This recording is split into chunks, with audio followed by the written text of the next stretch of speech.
Viral ngayon ang ikonin Jericho Rosales and Janine Gutierrez dahil di umano sa panggagaya ng style ng Kim Pao. Kumakailan lang ay nagtungo nga ang dalawa sa Naga kung saan ay ipinopromote nila ang kanilang Lavender Fields teleserye. Kaya naman, nang hindi inaasahan ng lahat ng panggagaya raw ng ikonin sa Kim Pao. Sa kanilang pagpunta sa Naga kung saan kasama si Julina Magdangal. Nung ito ay magpe-perform na nga sa stage na something kinanta ng Ekunin o Aking Sinta. Pero madalas kinakanta ito ng Kim Pao sa tuwing nagpe-perform sila or nagpo-promote din sila sa kanilang teleserye noon. So ayan, ikinagulat ng karamihan nung kumanta na nga raw ang Ekunin na agad naman nag-react sila na sinasabi nila ginagaya ang style ng Kim Pao. Komento naman ng karamihan na susunod gagayahin nga raw ng ikonin ang pagbabike or ang pag-gym.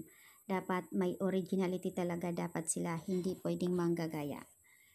So, ayan guys. Pero mas maganda pang tingnan ang ikonin dahil cute silang pareho, nakakakilig ayon sa ibang komento naman. At yung iba naman nagbigay reaksyon na hindi man nila mapantayan ang Kim Pao na kahit gagayahin pa nila kung ano ang ginagawa ng Kim Pao natin, walang chemistry ang Ekunin.